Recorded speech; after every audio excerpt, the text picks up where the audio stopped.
actually first came to work at Foster & Partners as a freelancer. So that's how I ended up there. And I wasn't really planning on staying for very long. And I ended up staying for 10 years.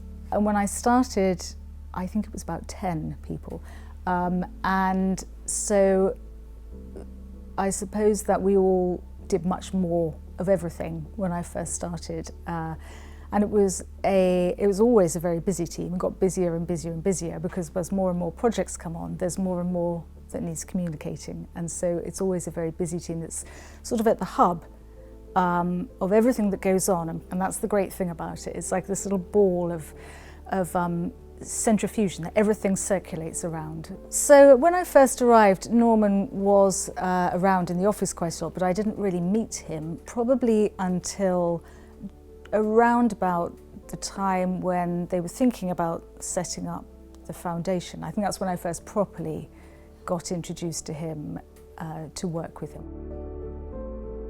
As I grew there, I got more involved with exhibitions and the archives specifically, and got very involved with those areas, which again I suppose is how I came to be involved with Katie in setting up the foundation. So before we got to the process of physically bringing items to Madrid, there was a process of working out where it was going to go and how it was going to be organised. And everyone was amazed at just the stunning beauty of this fully restored building, which was quite exquisite. And really it seemed to be a manifestation of everything the foundation was trying to achieve, which was somewhere so beautiful and perfect that would show a lifetime of extraordinary work. And then, so after the models had been installed, and I think Katie and I were there with a group of model makers for almost a week, sorting all of that out. And then came all the sketches, and working out which sketches were going to go in which rooms and where they were going to hang. So it was a pretty exhaustive process. So architecture is all about human experience and how you can communicate what you're trying to achieve with your building.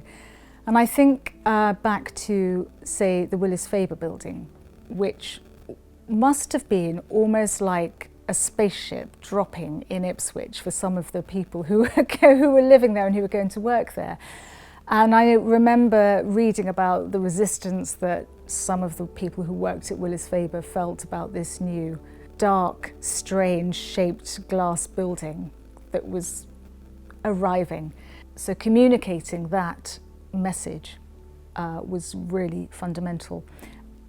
And I think one of the things that is most revealing about what makes Norman different to many other, one of the many things that makes Norman different to other architects, is that he went to Frank Dickens, who was a well-known cartoonist for the Evening Standard. And he said, I need to communicate why this building is going to work for them and why it's going to make their lives better. And I need to find a way of doing that really directly. And so Frank Dickens devised what's now a very well-known series of cartoons, the Bristow cartoons, which are pairs showing the bad working conditions that they were used to and how it was going to be better in the new building.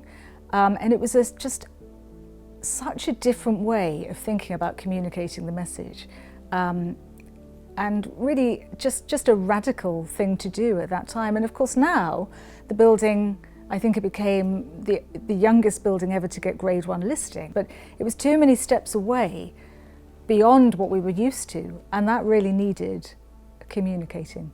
And that's the power of communications in architecture. I think that often for people these days, a website or your social media or some sort of digital interaction is the first way that people will have an interaction or a dialogue with you as a practice. And so if you've made a website that's very easy to navigate, it's very clear, it's very simple, and it's a pleasure to walk around or maneuver around, then that says a lot about you and how you're going to treat them as a client.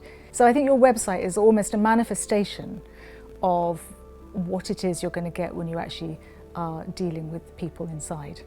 And so maybe in 10 years' time, we'll have something that isn't social media, that's something else. So I think it has to be taken for what it is. And I think the danger perhaps for some designers is to fall into a bit of a trap of designing buildings that look good on social media. Well, I guess in 10 years' time, I'm not entirely sure what those buildings will be good for when social media's had its day. So I think that we have to always stay true to the form of what we're doing and use social media as the tool that it is, which is a temporary passing thing that's a really great way of communicating very directly with people. But really, I suppose if your building is good enough and you believe in it enough, then you embrace that and you take it on, because you certainly wouldn't want to stop anyone having their say. So I think in that way social media is quite useful. Let it all roll out and let them have their say about it, and then it will die away, because in the end people get quite bored of pretty quickly of people saying your building's horrible, it looks like this or that. And what people remember is the building.